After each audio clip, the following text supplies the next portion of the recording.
हो गई। खोखला नहीं है। हाँ तो देखिए प्यारे बच्चों, कल मैंने आपको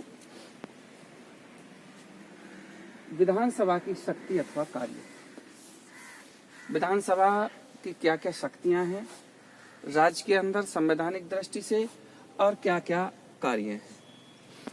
कल मैंने आपको बताया था कि विधानसभा की विधायी राज्य के अंदर क्या क्या होती हैं, किन किन विषयों पर राज्य में विधानसभा को कानून बनाने का अधिकार है, किन किन विषयों पर बनाने का अधिकार है।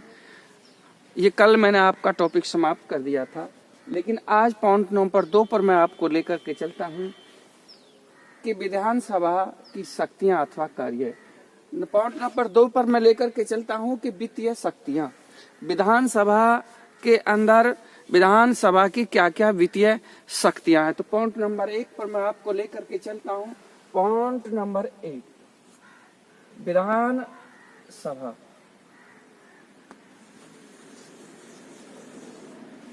वित्तीय शक्तियां, यानी कि विधानसभा के अंदर क्या क्या वित्तीय शक्तियां हैं।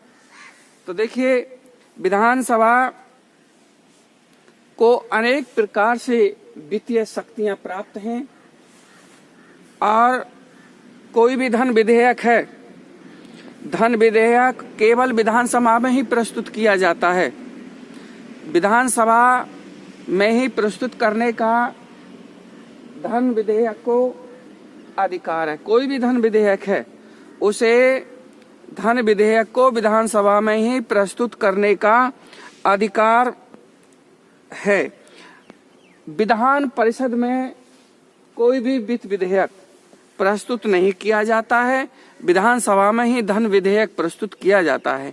कोई भी धन विधेयक है और विधानसभा में धन विधेयक पास होकर के और वो विधान परिषद में जाता है, तो सिर्फ विधान परिषद को इतना ही अधिकार है, उस धन विधेयक को मात्र 14 दिन के अंदर रोक सकती है विधान परिषद।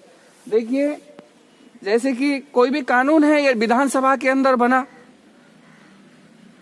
और फिर उसे विधानसभा में पास होने के बाद में कहाँ विधान परिषद में जाता है वो, तो विधान परिषद को, उस सदन को सिर्फ धन विधेयक बजट को पास करने में सिर्फ 14 दिन की देरी लगा सकता है। विधान परिषद कितने दिन की देरी लगा सकता है? सिर्फ 14 दिन की देरी लगा सकता है। 14 दिन ही विधान परिषद उस विधानसभा के धन विधेयक पास को यदि बना करके, कानून बना करके और विधान परिषद के लिए भेजा जाता है, तो विधान परिषद को सिर्फ उस धन विधेयक को 14 दिन का ही अधिकार है। 14 दिन ही विधान परिषद विचार के लिए रख सकती है। विधान परिषद मात्र सिर्फ 14 दिन, क्योंकि कोई भी धन होता है, कोई भी धन विधेयक होता है, उसे सिर्फ वो विधानसभा में ही पास होता है और किसी भी धन विधेयक को प्रस्तुत करने का अधिकार भी विधानसभा को ही है, विधान परिषद को नहीं होता है। यही कारण है कि वित्तीय वर्ष से पहले वित्त मंत्री सभा के अंदर, राज्यसभा के अंदर, यानी कि वित्त मंत्री विधानसभा के सामने बजट को प्रस्तुत करता है और विधानसभा की स्वीकृति के बिना नए कर भी नहीं लगा सकता। देखिए यहाँ एक सोचने की बात है, कहने का मतलब है विधानसभा को ही किसी भी धन विधेयक को प्रस्तुत करने का अधिकार है। जितने भी धन विधेयक प्रस्तुत किए जाते हैं वो विधानसभा में ही प्रस्तुत किए जाते हैं और विधान परिषद में जब उसे पास करने के लिए भेजा जाता है तो विधान परिषद को सिर्फ उस विचार के लिए 14 दिन का ही अधिकार है। 14 दिन के अंदर ही उस पर विलंब लगा सकता है विधान परिषद, रोक लगा सकता है। बाकी विधान इसके मंजूरी के भी वो विधानसभा में पास हो जाता है। तो देखिए कभी कभी ऐसा भी होता है, यदि कोई राज्य के अंदर नए कर लगाए जाते हैं, नए कर लगाने का अधिकार भी राज्य के अंदर विधानसभा को ही होता है। विधान परिषद को इस संबंध में कोई अधिकार नहीं होता है। तो ये तो था विधानसभा के अंदर वित्त संबंधी अधिकार। कहने का मतलब है सबसे अधिक वित्त के संबंध में कोई भी धन विधेयक प्रस्तुत किया जाता है तो वो विधानसभा में ही प्रस्तुत किया जाता है, और सिर्फ विधान परिषद में यदि वो भेजा जाता है तो उस पर ज्यादा से ज्यादा वो 14 दिन का समय लग सकता है। 14 दिन के बाद वो धन विधेयक पास होना ही होगा। नंबर 3 पर मैं लेकर के चलता हूं। नंबर 3, कार्यपालिका पर नियंत्रण की शक्ति। देखिए, विधानसभा एक ऐसा सदन है, मजबूत और शक्तिशाली सदन होने के कारण जो कार्यपालिका है, कार्यपालिका पर पूर्ण नियंत्रण होता है। विधानसभा को ये पावर है, संविधान ने ये शक्ति दी है। ये मजबूत सदन होने के कारण कार्यपालिका पर नियंत्रण रखता है। किस किस रूप में नियंत्रण रखता है? देखिए, विधानसभा का मंत्री परिषद पर पूर्ण नियंत्रण होता है और मंत्री परिषद विधानसभा के प्रति उत्तरदायी होती है।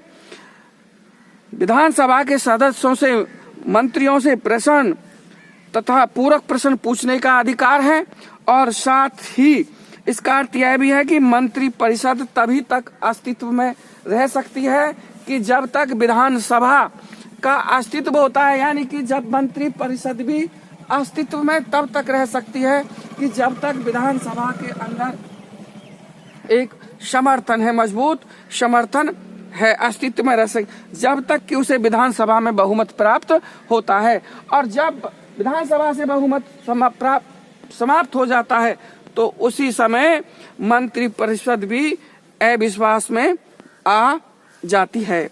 तो देखिए, ये था, यानी कि पूर्ण रूप से कार्यपालिका पर विधानसभा का पूर्ण अधिकार होता है। तो किस किस रूप में हो सकता है? देखिए, विधानसभा काम रोको प्रस्ताव, निंदा प्रस्ताव, मंत्रियों से वेतन की कटौती के विषय में, अर्थात कहने का मतलब है किसी भी महत्वपूर्ण विधेयक को पारित न करके मंत्री परिषद में अपना अविश्वास को प्रकट कर सकती है। ऐसी परिस्थिति में मंत्री परिषद को अपना त्याग पत्र सदन के प्रमुख सम्मुख करना होता है, और साथ ही जहां विधानसभा का मंत्री परिषद पर इतना नियंत्रण है, वहीं मंत्री परिषद का भी विधानसभा पर विस्तृत प्रभाव होता है। तो देखिए, कार्यपालिका पर विधानसभा का पूर्ण नियंत्रण होता है, क्योंकि ये मजबूत और संवैधानिक दृष्टि से शक्तिशाली सदन होने के कारण कार्यपालिका पर, मंत्री परिषद पर इसका पूर्ण नियंत्रण होता है। नंबर 4 पर मैं लेकर के चलता हूं आपको। नंबर 4 है संविधान में संशोधन की शक्ति। देखिए, संविधान में संशोधन की शक्ति।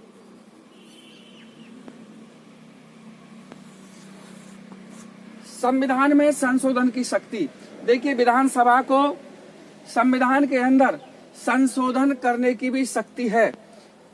किस प्रकार से होती है? जब संविधान के अंदर कोई भी संशोधन होता है तो उसके अंदर 2/3 राज्यों की अनुमति होना बहुत ही अनिवार्य होता है। भारतीय संविधान में कुछ ऐसी धाराएं हैं जिनको संशोधन में संसद के साथ भारतीय संघ के कम से कम आधे राज्यों के विधानमंडलों की स्वीकृति आवश्यक है। इस प्रकार राज्य की विधानसभा संविधान संशोधन संबंधी कार्यों में भी भाग लेती है। देखिए, विधानसभा को ये अधिकार है कि संविधान में संशोधन होते समय राज्य के 2/3 राज्य देश के वो संविधान में संशोधन कराने में भाग ले सकते हैं। ये मतलब विधानसभा को पावर है कि संविधान में संशोधन के समय इसके जो सदस्य वो भाग लेते हैं। नंबर 5 पर मैं आपको लेकर के चलता हूं। नंबर 5, निर्वाचन संबंधी शक्ति। तो देखिए, विधानसभा के सदस्यों को, कैंडिडेटों को, जो जनप्रतिनिधि होते हैं, जो जनता के द्वारा चुने जाते हैं, विधानसभा के निर्वाचित सदस्य राष्ट्रपति के चुनाव में भी भाग लेते हैं।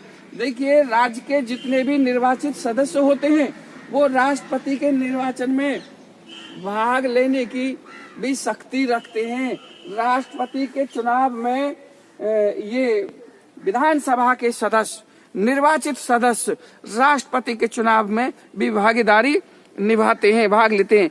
यदि राज्य में विधान परिषद है, देखिए कुछ राज्य ऐसे हैं देश के जिसमें दूसरा सदन नहीं है, विधान परिषद का सदन नहीं है, तो ऐसी स्थिति में जो ये विधानसभा के सदस्य होते हैं वही राष्ट्रपति के निर्वाचन में भाग लेते हैं।